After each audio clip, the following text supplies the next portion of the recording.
In this, I am going to talk about a well-positioned EPC player. The name of the company is Satloka Synergies E&C Global SSEGL. तो business model तो it is an EPC player. EPC का full form होता है engineering, procurement and construction. तो ये लोग क्या करते हैं कि फॉर एग्जांपल एक फॉर फार्मास्यूटिकल प्रोजेक्ट करना है या इंडस्ट्रियल वेयर हाउसिंग प्रोजेक्ट करना है, तो these guys get the place और उस पर जो भी सारा काम होता है from designing to construction to civil, वो सारा वो कंप्लीट करके वो चाबी द ओनर को दे देते हैं, सिंपल भाषा में.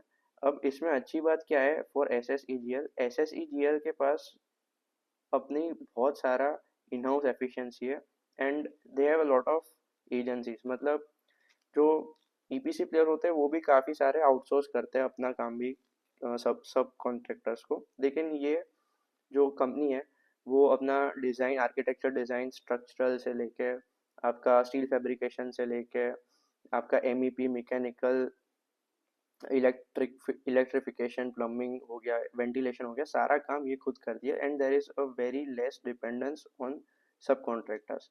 तो ये एक अच्छी बात है ये कंपनी की.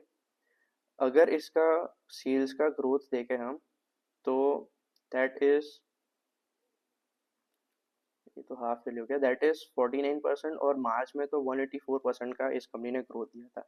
The one thing to understand is that this is also an SME but it has crossed a market cap of 1000 CR. इसके ऊपर अगर मैं इसके गाइडेंस के बारे में बात करूँ, the company has given a guidance of 50%. तो अगर फ्रॉम मार्च 2000, मतलब मार्च 2025 में 50% इंक्रीज बोला है, तो अगर हम सीधा ईपीएस को 50% इंक्रीज कर दे तो it comes to 39 only and उसका पी इज 32. उसके ऊपर कंपनी ने ऐसा भी बोला है by 2027 the company will grow its revenue to 1000 CR. ये कंपनी ने अपनी गाइडेंस दी हुई है. अब अगर हम 2 साल में नहीं बट 3 साल में अगर सोचे कि from 2000 in 2028 the company will grow to 1000 CR, and if we consider अभी का जो TTM सेल है तो कितना ग्रोथ होगा कंपनी में.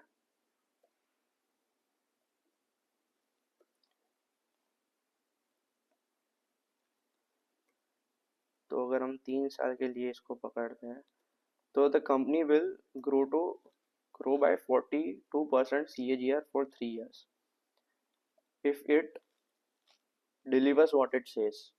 And for that we are getting a company at a P of 32. इसका ROE और ROCE भी काफ़ी अच्छा है,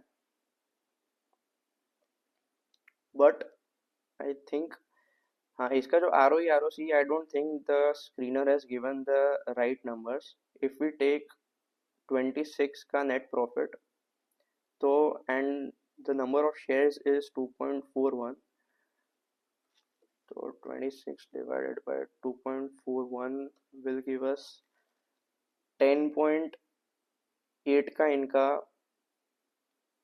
होना चाहिए फॉर 2024 का ईपीएस एंड अभी का इनका होना चाहिए 39 डिवाइडेड बाय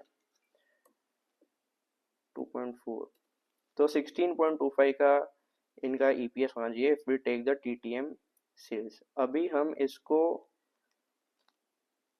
डिवाइड करेंगे बाय 516 जो इसका करंट प्राइस है, जस्ट टू चेक.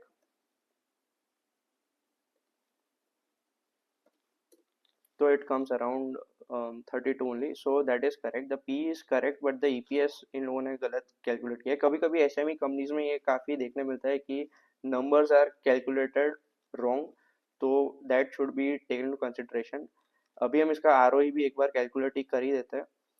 तो 39 का इसका नेट प्रॉफिट था and equity and reserves are 126 plus 24, then that would be divide by 150. तो 26 का इसका ROE निकलता है and since the company does not have any debt तो obviously the ROCE will be more than the ROE. तो अगर हम इसका इंटरेस्ट अगर कुछ है,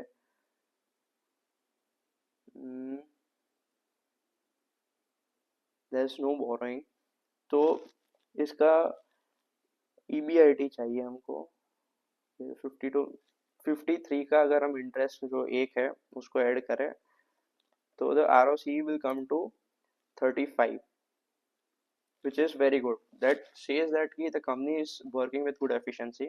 उसके ऊपर if I talk about the order book, तो company की order book is 1120 के आसपास है, 1120 CR. तो अगर इसकी order book देखें तो divide by the TTM sales of 342, तो we have good sales visibility. The order book is 3 times of अभी का TTM sales. That also shows that the company has good order visibility. अब ये चीज़ हो गई कि एक तो कंपनी ने गाइडेंस दी है, कंपनी की एफिशिएंसी अभी अच्छी चल रही है, उसके ऊपर जो कंपनी के रिजर्व्स है that are also increasing, the company has a positive operating cash flow. One more thing is that the company also has some good clientele. अगर हम इसके क्लाइंट्स के बारे में बात करें तो it has given a list of all its prestigious clients. तो उसमें आपका पेप्सी हो गया, Reliance Consumer is a client, Godrej Industries is a client. These are the companies I am just saying I know of. उसके अलावा भी फॉर एग्जाम्पल हायत है, जेनो है, रिलायंस मॉडल लॉजिस्टिक्स पार्क में इनका. तो इट शोज कि अगर कंपनी के पास इतने सारे अच्छे क्लाइंट्स इनको प्रोजेक्ट्स दे रहे हैं तो there will be some working efficiency provided by the company.